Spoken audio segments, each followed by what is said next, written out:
नमस्कार, यो news 24 television news 8 मा स्वागत छ।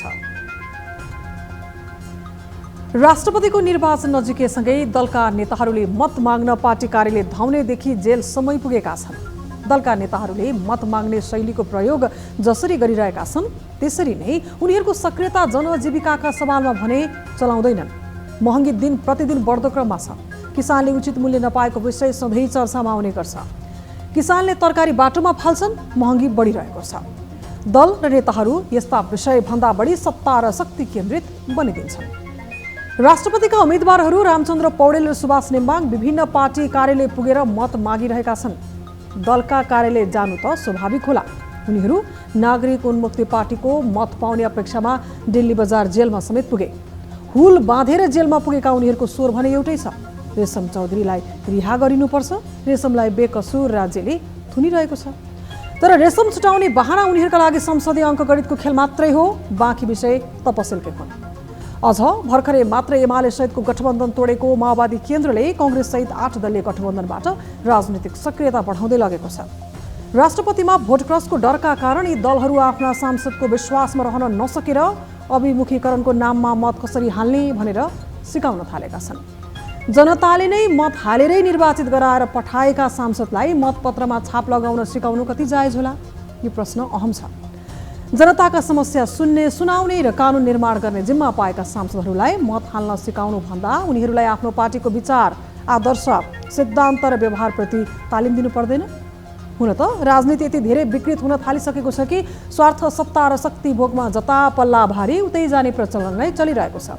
तर आवरणमा विभिन्न लेप लगाइन्छ। दल र नेताहरूले अब पनि सचेतता अपनाउन सक्दैनन् भने कसरी थप सुदृढ शासनको अपेक्षा गर्न सकिन्छ?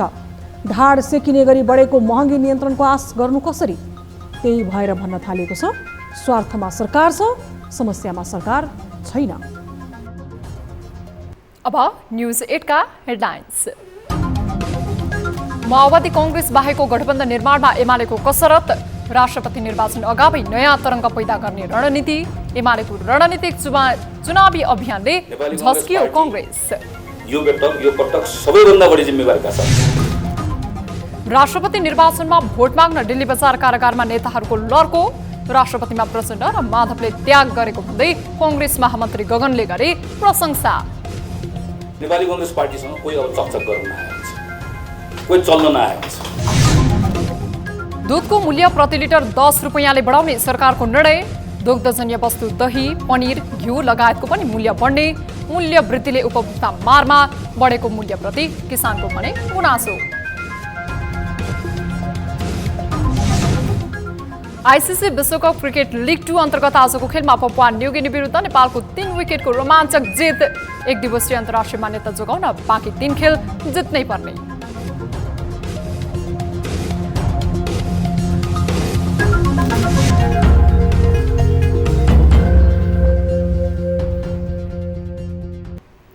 हामी निरन्तर न्यूजमा छौं। 8 दलीय नयाँ समीकरण निर्माण भएसँगै प्रतिपक्षी बेन्चमा पुगेको एमालेले माओवादी कांग्रेस बाहेकको गठबन्धन निर्माणमा कसरत थालेको अन्तर्य गाईगुई सुनिन थालेको छ। संसदीय अङ्कगणितलाई हिसाब गर्दा यो असम्भव पनि होइन। तर अन्य साना दलहरूले एमाले अध्यक्ष केपी ओलीलाई सहजै विश्वास गरिहाल्ने अवस्था भने पटक्कै छैन। यस्तोमा के राष्ट्रपति निर्वाचन अगावै एमाले नेतृत्वमा नयाँ समीकरण बन्ला त? हेरौँ यो रिपोर्ट। राष्ट्रपति निर्वाचनलाई लिएर कांग्रेस नेतृत्वको 8 दलीय गठबन्धन निर्माण भएसँगै एमाले राजनीतिक रूपमा पन्छिन पुगेको छ। पुस 10 गते चुनावी गठबन्धन फुटाएर सत्तामा फर्किएको 2 महिना बित्दा नबित्दै एमाले फेरि प्रतिपक्षको भूमिकामा खुम्चिन बाध्य भयो। बहुमत मन्त्रालय सहित सरकारमा सामेल भएको छोटो समयमै बेहोर्नु परेको बाध्यात्मक बहिर्गमनले एमाले नेतृत्व यति बेला रन्थनिएको छ। केन्द्रदेखि प्रदेशसम्मका सबै शक्तिहरू गुमाएर 5 वर्ष प्रतिपक्षमै समेटिएर बस्ने लयमा एमाले देखिन्न। यस्तोमा राष्ट्रपति निर्वाचन अगावै राजनीतिमा नयाँ तरङ्ग पैदा गर्ने उद्देश्यमा एमाले आफ्नो कसरत सुरु गरेको छ। एमाले देशलाई सङ्कटबाट बचाउन र कुपात्रहरूलाई चाहिँ उसको ठाउँ कहाँ हो त्यो अनुसारको व्यवस्थापन हुने गरिकन आफ्नो राजनीतिक भूमिका निर्वाह गर्छ। 8 दलीय नयाँ गठबन्धनलाई सत्ताको चाबी सुम्पिएर 5 वर्ष चुप लागेर बसे आफूले राजनीतिक रूपमा ठूलो क्षति बेहोर्नु पर्नेमा एमाले नेतृत्व सचेत छ। आफ्नो हातबाट सत्ता खोसिएको रन्कोमा रहेको एमाले वर्तमान गठबन्धनले सत्तामा राईदाई गरेको टुलुटुलु हेरेर बस्न नसक्नेमा दृढ देखिन्छ। यस्तोमा कतै एमाले माओवादी र कङ्ग्रेस बेगरका अन्य साना दलहरूसँग मिलेर सरकार निर्माणको कसरत त गरिरहेको छैन, प्रश्न उब्जिएको छ। तर कङ्ग्रेस भने वर्तमान गठबन्धन 5 वर्ष कायम रहने दाबी गरिरहेको छ। 5 वर्ष जे समझदारी भएको छ यो पटक हामी पनि संलग्न छौँ। नेपाली कांग्रेस पार्टीको तर्फबाट महामन्त्रीको हैसियतबाट पनि यो कुरा भन्छु, नेपाली कांग्रेस पार्टी यो पटक सबैभन्दा बढी जिम्मेवारीका साथ हामी अरू दलले पनि बराबर जिम्मेवारी सबैले निर्वाह गर्छ नै। पछिल्लो समय राष्ट्रपति पदका उम्मेद्वार सुभाष नेम्बाङलाई बोकेर एमालेका शीर्ष नेताहरू नेकपा एकीकृत समाजवादी, जनता समाजवादी पार्टी, लोकतान्त्रिक समाजवादी पार्टी, राष्ट्रिय प्रजातन्त्र पार्टी र राष्ट्रिय स्वतन्त्र पार्टी लगायतका साना दलका नेताहरू भेट्न व्यस्त देखिन्छन्। यसले पनि नयाँ गठबन्धन निर्माणमा एमाले कसरत गरिरहेको भन्ने कुरालाई मलजल गरिरहेको छ। तर एमाले अध्यक्ष केपी ओलीलाई कसैले पनि सहजै विश्वास गरिहाल्ने वातावरण नभएकाले यो सम्भावना निकै कम भएको विश्लेषक प्राध्यापक डाक्टर प्रेम शर्मा बताउँछन्। तिगडम खेल्ने कुरो हुन्छ र जब सरकार विश्वासको मत देखाउन पर्ने ठाउँमा पुग्दछ त्यतिखेर बल्ल तिगडम चल्छ। अहिले त्यो धैर्यता गरेर बस्यो भने चाहिँ यसमा नेकपा एमाले त्यो खेल्न सक्ने अवस्था त्यति सहज चाहिँ छैन। तर 2 वर्षपछि चाहिँ फ्रिक्वेन्टली यताउता दगुर्ने खेल चाहिँ खेल्छ। तर अहिले नै सरकार र नीति असफल हुनेतर्फ चाहिँ यो प्रयत्नरत एमाले गर्छ। संसदीय अङ्कगणितका आधारमा तेस्रो शक्ति भए पनि यति बेला सत्ताको चाबी माओवादी केन्द्र र प्रधानमन्त्री प्रचण्डसँग छ। त्यसैले प्रचण्ड जस्तो समीकरण चाहन्छन् राजनीतिक कोर्स पनि सोही अनुसार नै निर्धारण हुने गर्छ। यस्तोमा एमाले माओवादी र कङ्ग्रेसलाई बेवास्ता गरेर अर्को समीकरण निर्माण गर्न निकै कठिन छ। त्यसमा पनि राष्ट्रपति निर्वाचन अगावै समीकरण परिवर्तनको खेल सम्भव हुने सम्भावना कम छ। तर केपी ओलीको यस्तो प्रयासले सार्थकता पाउला वा नपाउला त्यो भने हेर्न बाँकी नै छ। न्युज 24 टेलिभिजनका लागि क्यामेरामा अशोक मानन्दरका साथमा टिभी जर्नलिस्ट शीतल रिजाल, काठमाडौँ। राष्ट्रपतिका लागि सत्तारूढ नेकपा माओवादी केन्द्र सहित 8 दल कङ्ग्रेस उम्मेद्वार रामचन्द्र पौडेलको पक्षमा छन्। एमालेबाट सुभाष नेम्बाङ प्रतिस्पर्धामा छन्। तर नेम्बाङका पक्षमा मत दिने गरी अहिलेसम्म कुनै पनि दलले औपचारिक निर्णय गरेका छैनन्। राष्ट्रपतिका लागि मतदान हुन केही दिन मात्रै बाँकी रहँदा दुवै उम्मेद्वारको दौड केन्द्रदेखि प्रदेशसम्म नै छ। भोट क्रस हुनेदेखि मत बदर हुने चिन्तामा पिरोलिएका नेताहरूले सांसदहरूलाई भोट हाल्ने तरिका सिकाइरहेका छन्। एक रिपोर्ट। यही फागुन 25 गते राष्ट्रपति पदका लागि मतदान हुँदैछ। प्रतिनिधि सभा र राष्ट्रिय सभाका सदस्यहरूका साथै प्रदेश सांसदहरूले राष्ट्रपति निर्वाचनमा मतदान गर्न पाउने व्यवस्था छ। राष्ट्रपति निर्वाचनमा सत्तारूढ दलहरू बीच नै कुरा नमिल्दा समीकरण बदलिएको छ। सरकारको नेतृत्व गरिरहेको माओवादी केन्द्र नयाँ समीकरण बनाएर अघि बढेकै कारण सत्ता गठबन्धन भत्किएको छ। 8 दलीय नयाँ समीकरण अनुसार राष्ट्रपतिमा कङ्ग्रेस उम्मेद्वार रामचन्द्र पौडेलको पक्षमा मतभार बढी देखिन्छ। तर अहिलेसम्म एक्लो उभिएको एमाले भने आफ्नो उम्मेद्वार सुभाष नेम्बाङले जित्ने दावी गर्न छाडेको छैन। अन्तिम समयसम्म जे पनि हुन सक्ने भन्दै एमाले नेताहरू भोट माग्न सांसदको घर दैलोमा छन्। पौडेल इतर पक्षलाई मात्र होइन, पौडेल पक्षमा उभिएको 8 दलीय गठबन्धनकै भोट पनि आफ्नो पक्षमा पार्न एमाले नेताहरू लागि परेका छन्। एमालेको रणनीतिक चुनावी अभियानले कङ्ग्रेस छस्किएको छ। त्यसैले काठमाडौँका होटलदेखि प्रदेश राजधानी केन्द्रित भेला डाकेर सांसदहरूलाई भोट हाल्ने तरिका सिकाउन थालिएको छ। संघीय संसद सदस्यहरूका लागि रातो रङको मतपत्र तथा प्रदेशसभा सदस्यहरूका लागि हरियो रङको मतपत्र तयार छ। मतपत्रमा पहिलो नम्बरमा पौडेल र दोस्रोमा नेम्बाङको नामसहित तस्बिर समेत उल्लेख छ। फागुन 25 गते बिहान 10 बजेदेखि अपराह्न 3 बजेसम्म संसद भवन नयाँ बानेश्वर स्थित लोत्से हलमा हुने मतदानमा मतदातालाई मतदाता परिचय पत्र, नागरिकता वा गत मङ्सिरमा निर्वाचित भएको प्रमाणपत्र अनिवार्य गरिएको छ। संघ र प्रदेशको निर्वाचनबाट सांसद जितेर आएकाहरूबाट पनि मत बदर हुने आशंका दलकी नेताहरूमा नै व्याप्त छ। सांसदहरूले भोट हाल्न नजानेर बिगार्ने हुन् कि भनेर राजनैतिक दलका शीर्ष नेताहरूले केही दिनदेखि प्रशिक्षण दिइरहेका छन्। प्रदेश सांसदहरूलाई समेत काठमाडौँ बोलाएर उनीहरूले भोट हाल्ने तरिका सिकाइरहेका छन्। नागरिकलाई सुसूचित गर्ने सांसदहरूले नै भोट हाल्न नजान्ने हुन् कि भन्ने चिन्ता दलहरूलाई छ। जनताबाट निर्वाचित भएर आएका सांसदहरूले नै भोट हाल्न नजान्ने कुरा लाजमर्दो हो। सांसदहरूले भोट हाल्न नजानेरै बिगार्ने हुन् कि पार्टी निर्देशन विपरीत भोट क्रस गर्ने पो हुन् कि त्यो थाहा पाउन भने फागुन 25 गतेसम्म पर्खिनै पर्नेछ। न्युज 24 टेलिभिजनका लागि राजनीतिक ब्युरो। नेकपा माओवादी केन्द्रका उपाध्यक्ष एवं पूर्व सभामुख कृष्ण बहादुर महराले 12 बुँदे समझदारीका हस्ताक्षरकर्ताहरू एक हुनुको विकल्प नभएको बताएका छन्। माओवादी उपाध्यक्ष महराले शान्ति प्रक्रियाका केही अंश पूरा गर्न अझै बाँकी रहेकोले यसलाई पूरा गराउन 8 दलबीच सहमति बनेको बताएका छन्। उनले संविधानको रक्षा, गणतन्त्रलाई संस्थागत र शान्ति प्रक्रियालाई टुङ्गोमा पुर्याउन 8 दलीय गठबन्धन बनेको दावी गरेका हुन्। एउटा संविधानको रक्षा, एउटा गणतन्त्रको रक्षा, अगाडि विश्व प्रकाशले अलिकति छुनुभयो, शान्ति प्रक्रियाको बाँकी काम पुरा गर्नुपर्नेछ। यो काममा 12 बुँदे हस्ताक्षरकर्ताहरूको अग्रस्थान। यस्तै कांग्रेस महामन्त्री विश्वप्रकाश शर्माले राष्ट्रपति पदको गरिमा र पहिचान तथा संवैधानिक दायित्वको हिसाबले महत्त्वपूर्ण बनेकोले राष्ट्रपतिका लागि 8 दलबीच सहमति बनेको बताए। धेरै साक्षी बसेर, धेरै विमर्शहरू भएर हाम्रो पार्टीमा पनि हामी विमर्शमा निश्चित नेतृत्व बसेर अनि हाम्रो प्रतिनिधित्व गरेर केही साथीहरू बसिराखेर सबै दलको बीचमा एउटा विश्वास बनेको छ र त्यो विश्वास बनेर 5 वर्षसम्म हामी त्यसपछि पनि परिस्थिति, समय, आवश्यकता बमोजिम हामी अगाडि जान्छौँ। त्यसैले यो विषयलाई हार्दिक बनाउनका लागि, यसलाई अझै खतिलो बनाउनलाई, अझै कसिलो बनाउनका लागि राष्ट्रपतिको निर्वाचन चाहिँ एउटा बिन्दुको रूपमा हामीले प्रयोग गर्नुपर्छ।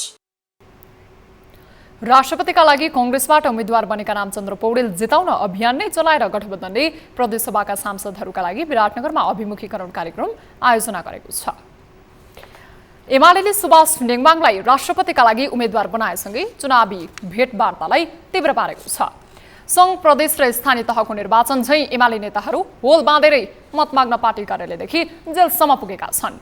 राष्ट्रपति निर्वाचनका लागि मत माग्दै हिँडेका एमाले नेताहरूलाई कसैले पनि मत दिने प्रष्ट प्रतिबद्धता व्यक्त नगरे पनि उनीहरूको अभियान भने निरन्तर जारी नै रहेको छ। एक रिपोर्ट। राष्ट्रपतिमा कांग्रेस माओवादी केन्द्र सहितको गठबन्धन भर्सेस एमाले हुने पक्का पक्की जस्तै देखिन्छ। सत्ताको पासा पल्टिएपछि कमजोर संसदीय अङ्कगणितलाई टेकेर राष्ट्रपतिका लागि नेमवाङलाई उम्मेद्वार बनाएको एमाले विभिन्न दलका नेताहरूलाई भेटेर मत नै मागेको छ। कांग्रेस बाहेकका दलहरूको कार्यालयमै पुगेर राष्ट्रपतिमा नेमवाङलाई सघाउन अपिल गरेको एमाले कुनै पनि दलबाट मत दिने प्रष्ट जवाब भने पाएको छैन। एमालेबाट छुट्टिएको नेकपा एकीकृत समाजवादीले त झन् राष्ट्रपतिमा रामचन्द्र पौडेललाई मत दिने निर्णय भएको सुनाउँदै भेटघाट भएकोमा खुसी व्यक्त गरिसकेको छ। यसरी नै एमाले राष्ट्रिय स्वतन्त्र पार्टी, राष्ट्रिय प्रजातन्त्र पार्टी र लोकतान्त्रिक समाजवादी पार्टी लगायतसँग भेटेर मत मागिसकेको छ। लोकसभासँग मत माग्न पुगेका नेताहरूले छलफल सकारात्मक भएको बताएका छन्। यो 8 दल भन्ने यो अस्थायी कुराहरू हुन्, त्यहाँ सबै त्यस्तो सिमेन्टेड पनि छैन त्यसमा। तर राष्ट्रपति निर्वाचन भनेको कुनै हुइप लाउने पनि होइन, मतदाताहरूको विवेक हुन्छ। मतदाता भनेकै सङ्घीय सांसदहरू, प्रतिनिधि सभा, राष्ट्रिय सभा र प्रदेश सभाका मान्यज्यूहरूको ले भोट गर्ने हो। त्यसो हुँदा यसमा कुनै हुइप लाग्दैन र उहाँहरूले विवेक पुर्याउनुहुन्छ, किनभने उच्च स्तरीय मतदाताहरू उहाँहरू। त्यस कारणले विवेक पुर्याएर सुभाष नेमाङको पक्षमा मतदान गर्नुहुन्छ भन्ने लाग्छ। अन्तर्राष्ट्रिय सम्मतिको लागि गएको भए महान ठाकुरजी एउटा साझा उम्मेदवार बन्न सक्नुहुन्थ्यो। त्यो हाम्रो आग्रह थियो, हाम्रो भनाइ थियो।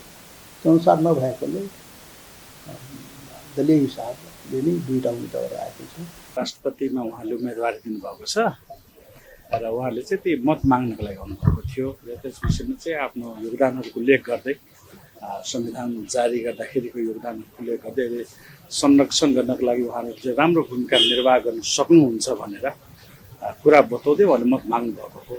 हामीले पनि अब छलफल राख्छौँ अनि मात्रै के जवाब दिन्छु भनेर मात्रै भनेका छौँ। नेमुवाङले प्रधानमन्त्री पुष्पकमल दाहाल प्रचण्डसँग समेत भेटघाट गरिसकेको भन्दै सचिव भट्टराईले सकारात्मक ढङ्गले छलफल अघि बढेको बताए। पुस 10 गते बनेको तत्कालीन सत्ता गठबन्धनको क्रममा तत्काल बालकोट पुगेका रासोपा र राप्रपा नै अनिर्णित देखिन्छन्। रासोपाले त पुष्पकमल दाहाल प्रचण्ड नेतृत्वको सरकारसँग जान सकिन्छ कि भन्ने बाटो नै कुरेर बसेको देखिन्छ। तर ठोस निर्णय नगर्दा रासोपाले राष्ट्रपतिमा के गर्छ अहिले नै भन्न सकिने अवस्था छैन। यता राष्ट्रपतिको विषयलाई लिएर विवादमा रहेको राप्रपाले पनि राष्ट्रपति निर्वाचनको अघिल्लो दिन मात्रै निर्णय गर्ने तयारी गरेको छ। तर अन्य दलहरू 8 दलीय गठबन्धनमा रहेका कारण राष्ट्रपतिमा रामचन्द्र पौडेललाई नै मत दिने आकलन गरिएको छ। राष्ट्रपतिमा रामचन्द्र नै बलियो देखिन्छन्। एमालेका सुभाषको पक्षमा भने गठबन्धनको मतलाई आधार मान्दा कमजोर नै छ। तर मतदान गोप्य हुने हुनाले भोट क्रसको सम्भावना पनि उत्तिकै रहेको पाइन्छ।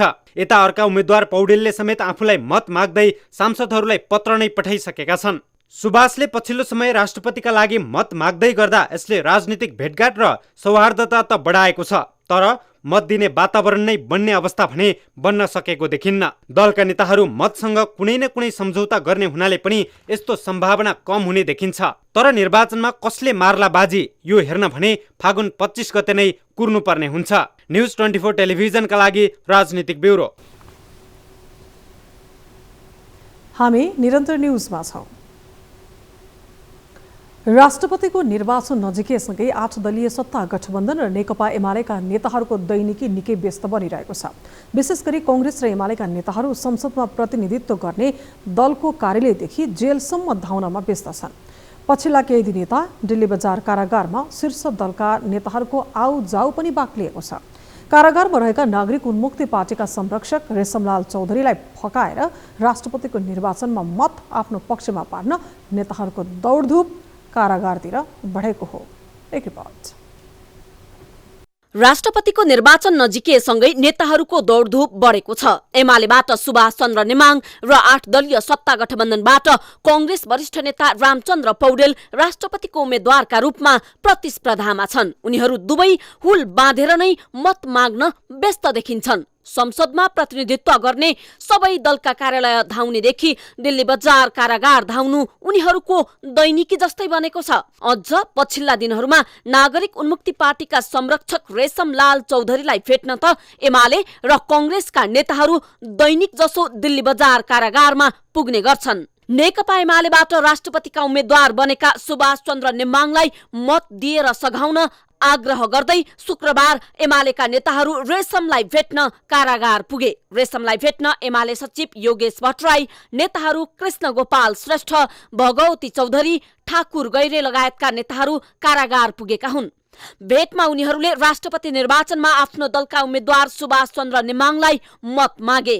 नागरिक उन्मुक्ति पार्टीकी अध्यक्ष रञ्जिता श्रेष्ठका अनुसार रेशमले एमाले नेताहरूको आग्रहलाई राजनीतिक संस्कारका रूपमा स्वीकार गर्दै मत दिने बारे भने आउँदो 24 गते पार्टीको बैठक बस्ने र सोही बैठकले निर्णय लिने जानकारी गराए। भेटमा रेशमले आफूमाथि राज्यले अन्याय गरेको, लाल आयोगको प्रतिवेदन सार्वजनिक नगरी टिकापुर घटनाको वास्तविकता लुकाएको र आफू निर्दोष भए पनि षड्यन्त्रपूर्वक फसाइएको गुनासो गर्दै सबै राजनीतिक दलले राजनीतिक मुद्दालाई सही रूपले सम्बोधन गराउन पहल गर्नुपर्ने माग राखेको अध्यक्ष श्रेष्ठले जानकारी दिइन्।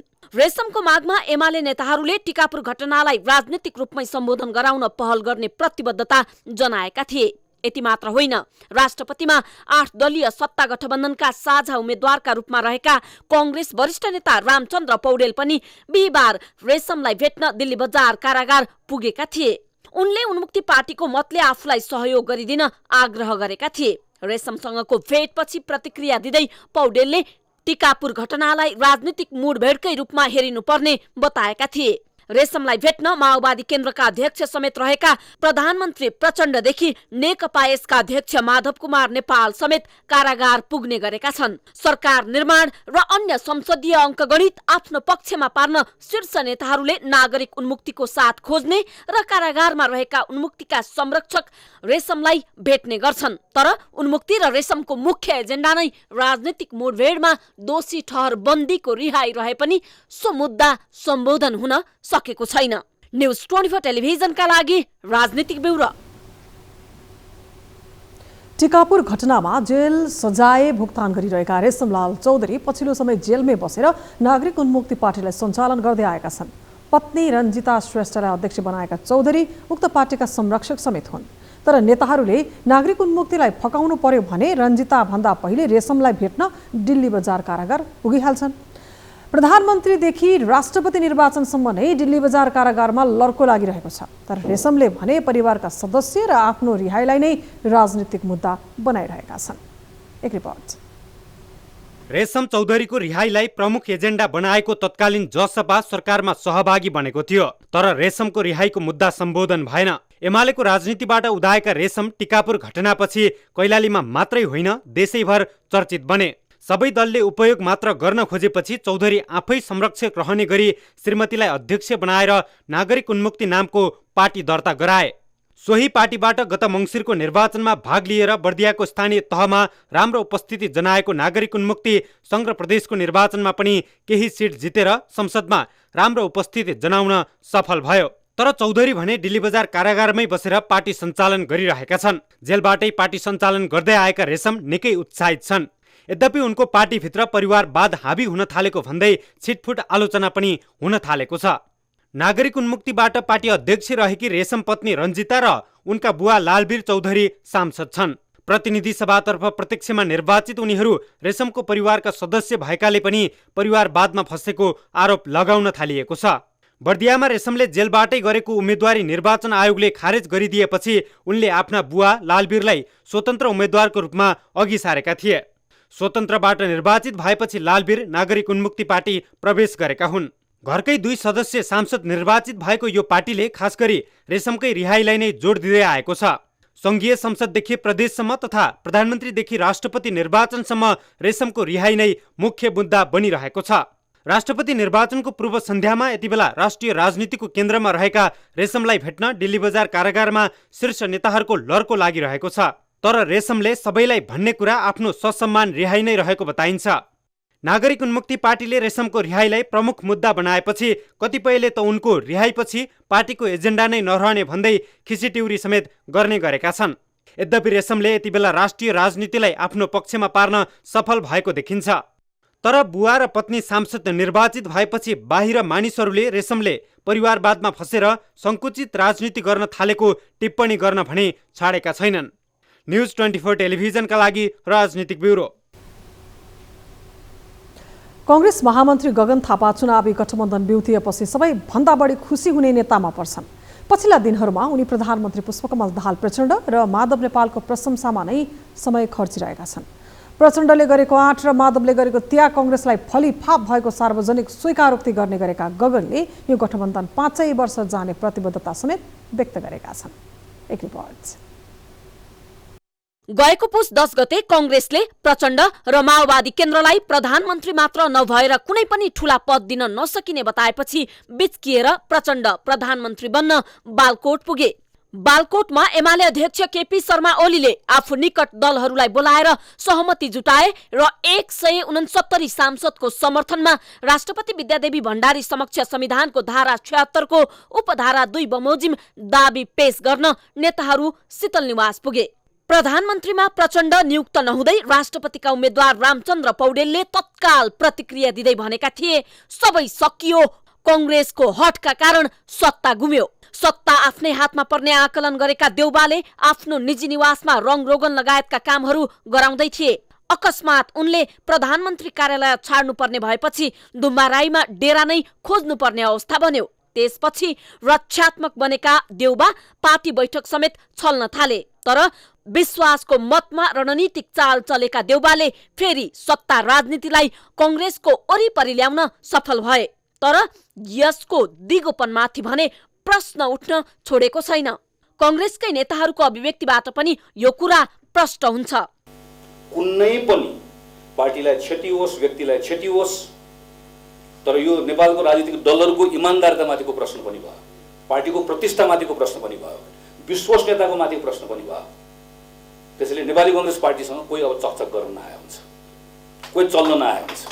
5 वर्ष यो कहीँ कतै जे समझदारी गरेर अस्ति आएका छौँ, कहीँ कतै कुनै पनि ठाउँमा कसै कोही धराप थप्न नआए पनि हुन्छ। र कसैले यसलाई अल्मलाउन खोजे पनि हुन्छ र कोही नअल्मलिनु पनि हुन्छ। थापाले गठबन्धन सहमति अनुसार 5 वर्ष जाने बताए पनि एमाले आन्तरिक रूपमा विभिन्न तयारी गरेको विषय बाहिर आउन थालेका छन्। राष्ट्रपति निर्वाचन अघि नै एमाले कांग्रेस माओवादी केन्द्र बिनाको सत्ता गठबन्धनको गृह कार्य गरेको हल्ला बजारमा बढ्न थालेपछि गगनले प्रचण्डको मात्र नभई माधव नेपालको समेत बखान गर्न थालेका छन्। प्रचण्ड माधवबारे गगनले अत्यन्त नरम स्वरमा बखान गर्दै उनीहरूको प्रशंसा गरिरहेका छन्। जुन उद्देश्यका साथ गठबन्धन बनाइयो त्यो गठबन्धन फेरि बिउतन्छ र फर्कन्छ भने म त्यो जोखिम उठाउन तयार छु भन्ने कुरा माओवादी केन्द्रको अध्यक्षले प्रधानमन्त्रीले त्यो कुरालाई नमानेको भए, त्यो कुरा गर्न तयार नभएको भए यो बाटो अगाडि बढ्ने अवस्था बन्दै बन्दैन थियो। यो कुरा हामीले बुझेर मात्र हामी तल बुझाउनुपर्छ। अहिले अस्थिर, विचलित, जे पनि गर्न सक्ने, अनप्रेडिक्टेबल, विश्वासघात गर्ने भनेर प्रश्न उठिरहेको बेलामा यो चाहिँ अब प्रधानमन्त्रीले मात्र यसको उत्तर दिएर हुँदैन। यस्तै बागमती प्रदेशका मुख्यमन्त्री समेत रहेका माओवादी केन्द्रका प्रदेश सभा सांसद शालिग्राम जमकट्टेलले निर्वाचनको समयमा विभिन्न भ्रम छरिन सक्ने भन्दै सचेततापूर्वक रामचन्द्र पौडेललाई मत दिन आह्वान नै गरेका छन्। जमकट्टेलले कांग्रेसको समर्थन नपाएमा बागमती सरकार गुमाउनु पर्ने तीतो सत्यलाई बुझेकै कारण उनी कांग्रेसप्रति सहज र सरल ढङ्गले मात्र प्रस्तुत भएका छैनन्। रामचन्द्रलाई राष्ट्रपतिमा उपयुक्त उम्मेद्वारको संज्ञा नै दिएका छन्। अहिले 8 दलले गरेको जो निर्णय छ त्यो निर्णयलाई अक्षरशः पालना गर्दै आदरणीय नेता रामचन्द्र पौडेललाई यो मुलुकको राष्ट्रपति बनाउन हामी हाम्रो ठाउँबाट दिलो ज्यानले लाग्नेछौँ। पार्टीको निर्णय अनुसार हामी कति पनि कन्जुसिया गर्ने छैनौँ। 8 दलीय गठबन्धनले राष्ट्रपतिमा रामचन्द्रलाई जिताउन भन्दै अभिमुखीकरण नै गर्दै आएको छ। आफ्ना दलका सांसदहरूले भोट क्रस गर्ने डरका कारण पनि उनीहरू सांसदहरूलाई मतदान गर्ने प्रक्रियादेखि मतपत्रमा छाप लगाउने सम्मका विषयहरू समेटेर अभिमुखीकरण दिन थालेका छन्। तर प्रशंसा र सराहना मात्रैले गठबन्धनको भविष्य निर्धारण होला त? आशंका गर्ने ठाउँ प्रशस्तै छ। न्युज 24 टेलिभिजनका लागि राजनीतिक ब्युरो। न्युजहरू अझै बाँकी छन्, अब पालो ब्रेकको।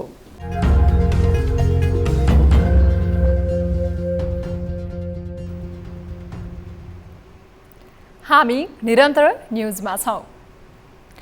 उपसभामुख इन्दिरा राणा मगरले आफूले सेवा सुविधा भोग गर्न नपाएको भन्दै असन्तुष्टि व्यक्त गरेका छन्। तत्कालीन एमाले माओवादी सहितको गठबन्धनबाट राष्ट्रिय स्वतन्त्र पार्टीकी सांसद इन्दिरा उपसभामुखमा निर्वाचित भएकी थिइन्। उपसभामुखमा निर्वाचित उनले राज्यबाट पुरुषहरूले पाउने सेवा सुविधा आफ्नो हकमा लागू नभएको गुनासो गरेकी छन्। एक रिपोर्ट। राजनीतिमा महिला सहभागिता सधैँ बहस र छलफलमा आउने विषय हो। महिला सहभागिताको विषयलाई लिएर विभिन्न प्रचार गोष्ठीदेखि अधिकारका निम्ति लड्ने विषयसम्म चर्को कुरा हुने गर्छ। तर उपसभामुखमा निर्वाचित इन्दिरा राणा मगरले राज्यबाट पाउनुपर्ने सेवा सुविधा नपाएको भन्दै गुनासो व्यक्त गरेकी छन्। सांसद भए हुँदाखेरि त्यति वास्ता गरिन, म गाउँ गाउँ गएँ, 4 पटक 5वटै जिल्ला गएँ र उपसभामुख भइसकेको अहिले मेरो 1 महिना भयो। अब मेरो अधिकार काम कर्तव्य खोज्दै गएँ, मेरो सुविधाहरू पनि खोज्दै जाँदाखेरि अनि थुप्रै सुविधाहरू रहेछ। अनि यो फेरि भ्रष्ट चाहिँ कस्तो भने यो पुरुषले महिलालाई गर्ने अनि ठुलो पार्टीले सानो पार्टीलाई गर्ने, त्यो भ्रष्टाचार होइन र? कस्तो लाग्छ तपाईँहरूलाई? किनभने अब यहाँ ठुलो जसको पहुँच छ उहाँलाई तुरुन्त सबै हुने। उपसभामुखले आफू महिला भएकै कारण राज्यबाटै विभेदमा परेको बताए पनि सभामुख देवराज घिमिरेले महिलाको सक्रियता र सहभागितालाई मिडियाले प्रचार गर्न नसकेको आरोप लगाएका छन्।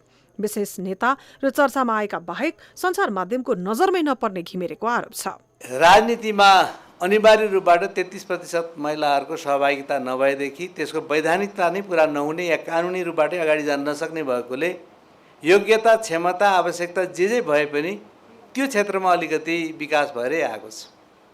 र म तपाईँहरूको अगाडि के भन्न चाहन्छु भने विद्यमान संसदभित्र पनि महिलाहरूको सहभागिता राम्रै खालको छ, सक्षमता पनि छ, सक्रियता पनि छ, सहभागिता पनि छ। तर जुन किसिमको महिलाहरूको सहभागिता र सक्रियता छ त्यो ढङ्गको मिडियाहरूले बाहिर प्रचारहरू गरिरहेको स्थिति छैन। सभामुख र उपसभामुखलाई सरकारले आवास सुविधाका निम्ति तयारी गरेको भनेको स्थान उपलब्ध गराउन भनिसकेको छैन। राष्ट्रिय सभा अध्यक्ष गणेश प्रसाद तिमल सिन्हाले सभामुख निवास अकुपाई गरेको र उपसभामुखका लागि सरकार आफैले खासै चासो नदेखाएका कारण पनि उनीहरू सरकारप्रति आक्रोश व्यक्त गर्न थालेका छन्। यता सभामुख घिमिरेले आफ्ना लागि सभामुख निवास खाली गराउन सरकारलाई ताकेता गर्दै आए पनि उपसभामुखको विषयमा भनी बोलेको छैनन्।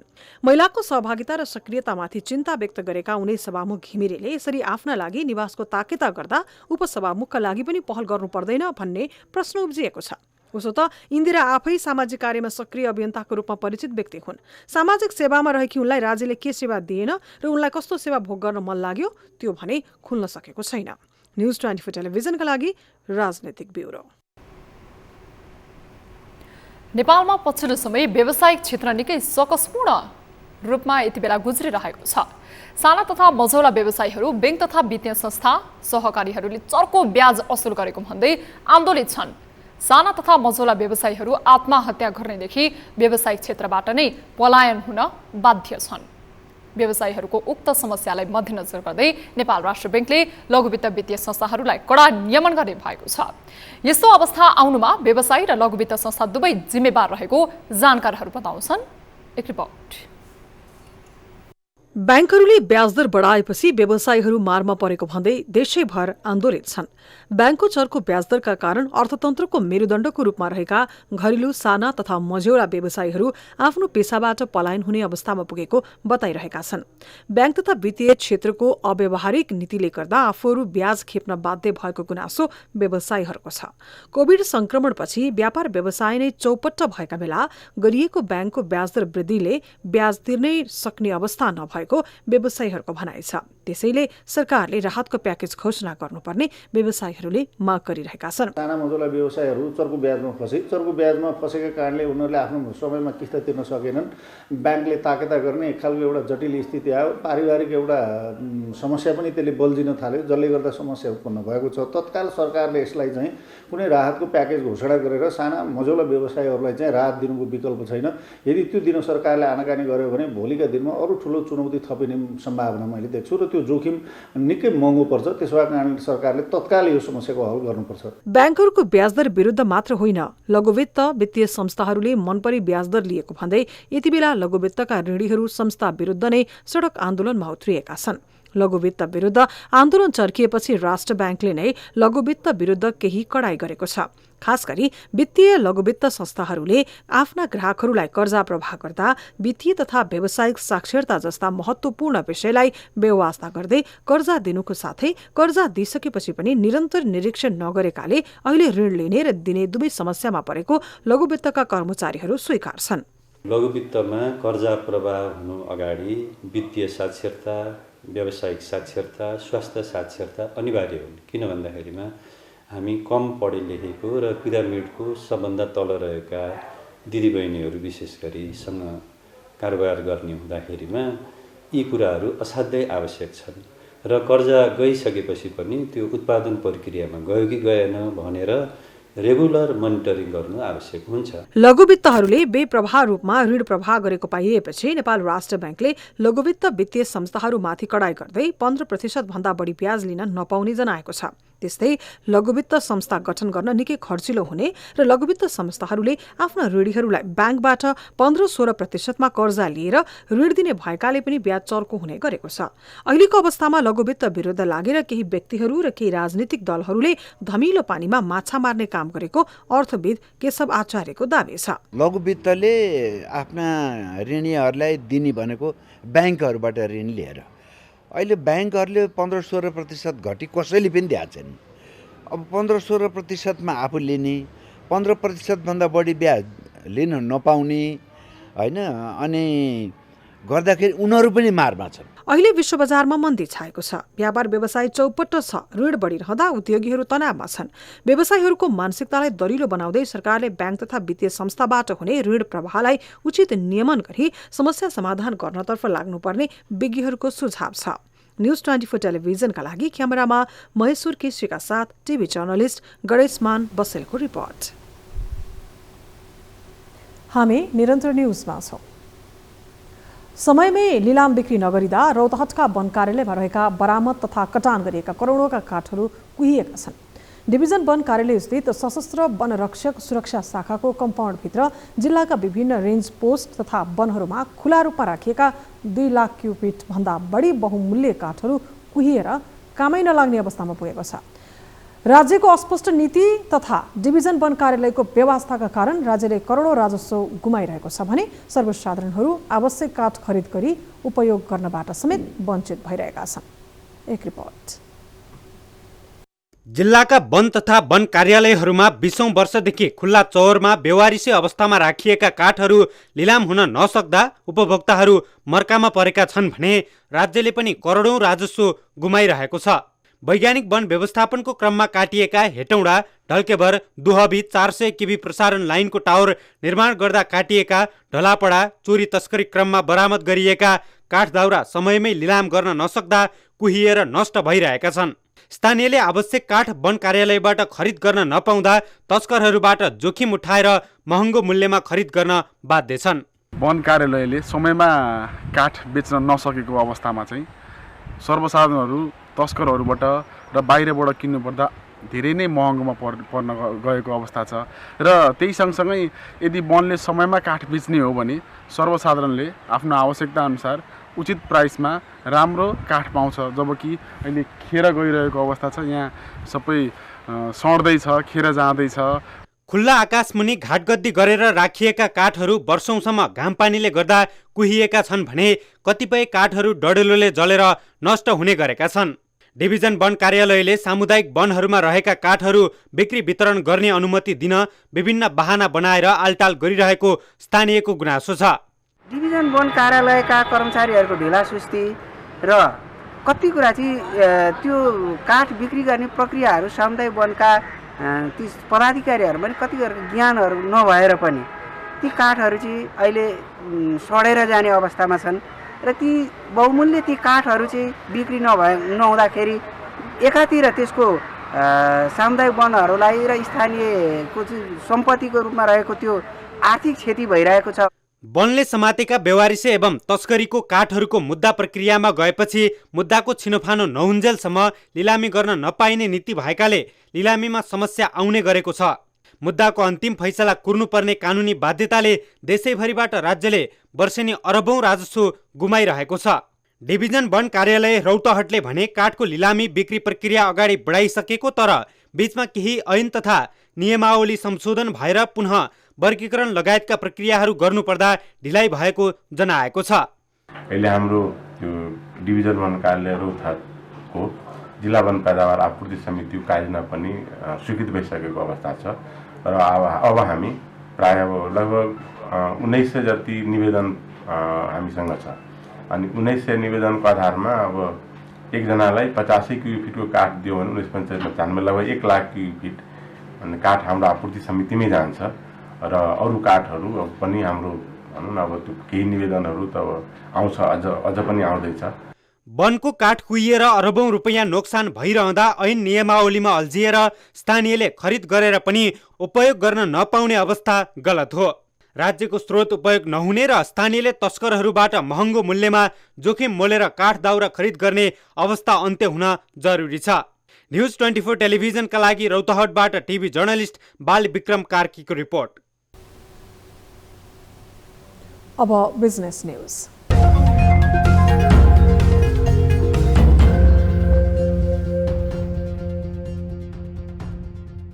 सरकारले दूधको मूल्य प्रति लिटर 10 रुपियाँ बढाएको छ। शुक्रबार बसेको मन्त्री परिषदको बैठकले दूधको मूल्य बढाउने निर्णय गरेको हो। मन्त्री परिषदले प्रति लिटर 10 रुपियाँले मूल्य बढाउने निर्णय गरेको कृषि तथा पशुपक्षी मन्त्रालयका अधिकारीले बताएका छन्। अहिले दूधको मूल्य प्रति लिटर 56 रुपियाँ 4 पैसा रहेको छ। कृषि मन्त्रालयले पठाएको प्रस्ताव अनुसार मन्त्री परिषदको बैठकबाट 10 रुपियाँ बढेर आएको हो। यो सँगै अब 1 लिटर दूधको उपभोक्ता मूल्य 65 रुपियाँ पुगेको छ। हरेक 2 वर्षको मूल्य समायोजन गरिने बताइए पनि सरकारले पछिल्लो 1 वर्षमा 2 पटक दूधको मूल्य बढाएको छ। सरकारले पटक पटक दूधको मूल्य बढाएर उपभोक्ता मारमा परे पनि किसानले भने सरकारले बढाएको भाव अनुसार मूल्य नपाएको गुनासो गर्दै आएका छन्।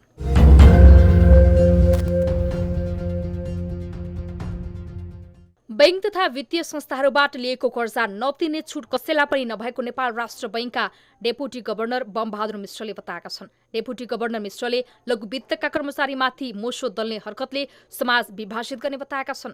बैंक तथा वित्तीय संस्थाहरूले लगाएको कर्जा बैंक तथा वित्तीय संस्थाहरूको नभएर जनताको पैसा भएको बताउँदै कर्जा नतिरे हुन्छ भन्ने परिकल्पना नगर्न उनले आग्रह गरेका छन्। उनले ऋण तिर्दिन भन्नेहरूलाई कसैले पनि प्रोत्साहन नगर्न आग्रह गरेका छन्।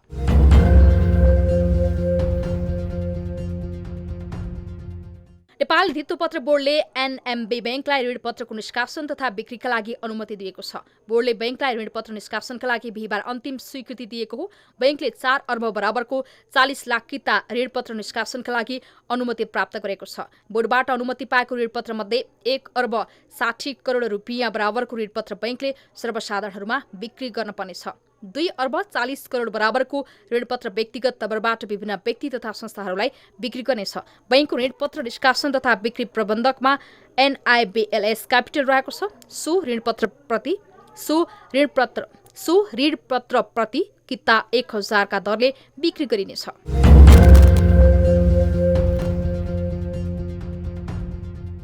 मोलुङ हाइड्रो पावर कम्पनी लिमिटेडले शुक्रबार IPO बाँडफाँड गरेको छ। कम्पनीको धितोपत्र निष्कासन तथा बिक्री प्रबन्धक सनराइज क्यापिटलले फागुन 4 गतेदेखि 10 गतेसम्म सर्वसाधारणका लागि 22,64,655 किता साधारण शेयर निष्कासन गरेको थियो, जसमा कुल 14,24,351 जनाले कुल 1,55,79,800 किताका लागि आवेदन दिएका थिए। निवेदन परेका मध्ये 14,17,346 आवेदन स्वीकृत भएको छ भने 7,500 आवेदन रद्द भएको छ, जसमा 2,26,465 जनाले 10 किताका दरले शेयर प्राप्त गरेका छन्। कम्पनीले ओखलढुङ्गामा 7 मेगावाटको मुलुङ खोला जलविद्युत आयोजना निर्माण सम्पन्न गरी 2074 साल चैत 12 गतेदेखि व्यापारिक उत्पादन गर्दै आइरहेको छ।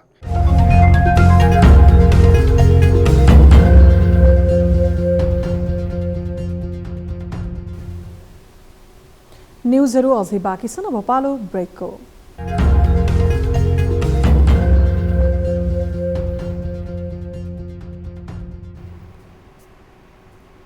हामी निरन्तर न्युजमा छौं। अब स्पोर्ट्स न्युज।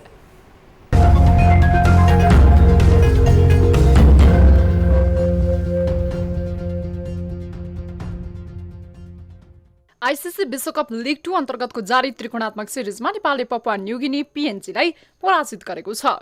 नेपालका लागि ओपनर आसिफ शेख तथा सन्दीप लामिछानेले कीर्तिमानी साझेदारी गरेपछि PNG 3 विकेटले पराजित भएको हो। सन्दीप र आसिफले 8औं विकेटका लागि 77 रनको अभिजित साझेदारी गरेका थिए। दुवै अन्तर्राष्ट्रिय क्रिकेट स्टेडियममा PNGले दिएको 180 रनको लक्ष्य नेपालले 48 ओभर 7 विकेट गुमाएर पूरा गर्यो। नेपालका लागि ओपनर आसिफ शेखले 130 बलमा अभिजित 86 रन बनाए। शेखले 2 चौका र 1 छक्का प्रहार गरे। सन्दीप लामिछानेले 50 बलमा अभिजित 35 रन बनाए। शेख र सन्दीप बीचमा 8औं विकेटका लागि अभिजित 77 रनको साझेदारी भयो। कुशल मल्लले 26 बलमा 23 रन बनाए। पहिलो बलमा नै ओपनर कुशल भुर्तेलाई गुमाएको नेपालले ज्ञानेन्द्र मल्ल 6 रनमा आउट भए। आजको खेलमा मौका पाएका भीम सार्कीले 8 रन मात्र बनाउँदा कप्तान रोहित पौडेल र आरिफ शेखले समान 1-1 रन बनाए। दिपेन्द्र सिंह अहिले 8 रन बनाए। अलराउन्डर कुशल मल्ल 23 रनमा आउट भएका थिए। एक दिवसीय अन्तर्राष्ट्रिय जोगाउन नेपालले आफ्नो बाँकी रहेको 5 मध्ये 3 खेल जित्नुपर्नेछ। 7 राष्ट्र सहभागी प्रतियोगितामा नेपाल 31 खेलमा 30 अङ्कसहित 6औं स्थानमा छ। लिग 2 को शीर्ष 3 टोली जुलाईमा जिम्बाब्वेमा हुने विश्वकप छनौटमा सोझै पुग्नेछन् भने शीर्ष 5 राष्ट्रले एक दिवसीय अन्तर्राष्ट्रिय मान्यता जोगाउनेछन्। बुटोल 11 क्रिकेट क्लब भैरहमा जारी Nepal telecom Rupandehi super league cricket प्रतियोगिता अन्तर्गत डिभिजन 1 को शुक्रबारको खेलमा विजयी भएको छ। बुटोल 11ले बुद्ध क्रिकेट क्लबलाई 46 रनले पराजित गर्दै विजयी भएको हो। सिद्धार्थ रङ्गशालामा भएको खेलमा टस जितेर ब्याटिङ रोजेको बुटोल 11 निर्धारित 50 ओभरको खेलमा 8 विकेटको नोक्सानीमा 265 रनको योगफल बनाउन सफल भयो। जवाफी ब्याटिङ गरेको बुद्धले 9 विकेटको नोक्सानीमा 219 रन मात्रै बनायो र हार बेहोर्यो। बुटोल 11 का काइसन Pandey man of the match भई पुरस्कृत भए। प्रतियोगिता रूपन्देही क्रिकेट संघको आयोजनामा भइरहेको हो।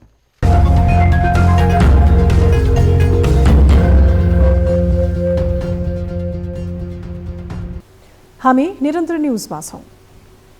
अब weather update.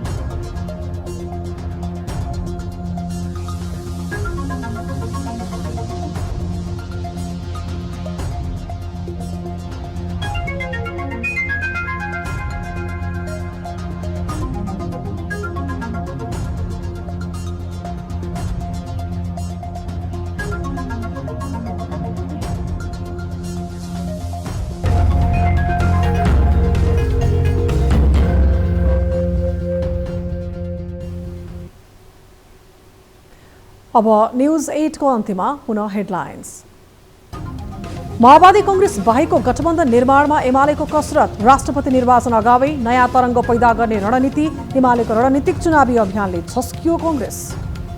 Nepali Congress party यो पटक सबैभन्दा बढी जिम्मेवारीका छन्। राष्ट्रपति निर्वाचनमा भोट माग्न दिल्ली बजार कारागारमा नेताहरूको लर्को। राष्ट्रपतिमा प्रचण्ड र माधवले त्याग गरेको भन्दै कांग्रेस महामन्त्री गगनले गरे प्रशंसा। नेपाली कांग्रेस पार्टीसँग कोही अब चकचक गर्न नआएको छ, कोही चल्न नआएको छ। दुधको मूल्य प्रति लिटर 10 रुपियाँले बढाउने सरकारको निर्णय। दुग्धजन्य वस्तु दही पनिर घिउ लगायतको पनि मूल्य बढ्ने। मूल्य वृद्धिले उपभोक्ता मारमा।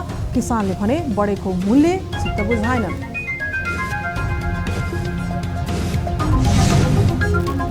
आईसीसी विश्वकप क्रिकेट लिग 2 अन्तर्गत आजको खेलमा पपुवा न्युगिनी विरुद्ध नेपालको 3 विकेटको रोमाञ्चक जित। एक दिवसीय अन्तर्राष्ट्रिय मान्यता जोगाउन बाँकी 3 खेल जित्नै पर्ने।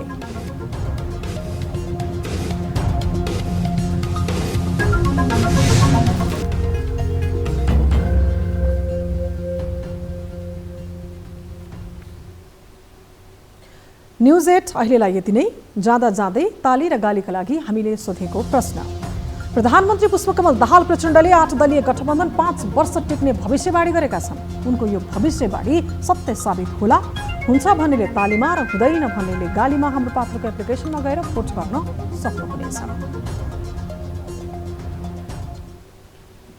थप न्युजका लागि हाम्रो वेबसाइट www.news24nepal.com हेर्नुहोला।